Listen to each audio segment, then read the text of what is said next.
Când plec eu la țară, înțelegi? Atunci să-l bag, să vedem ce se întâmplă acolo, că nu sunt. Ha? Ce poate să întâmple decât să-l vezi pe unul care seamănă cu tine? Înalt, un scurt. Băi, gata, bă, ajunge Viorel, înțelegi? Și ești reporter. Păi nu filmez acum, fac poze. Faci poze. Dacă spun. Filmezi, înțelegi?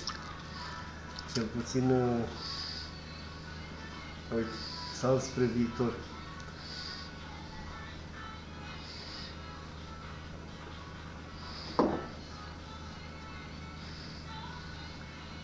Gata, mă, ajungem, răspunsul meu la... Las că spune când să încep să mă filmezi, înțelegi?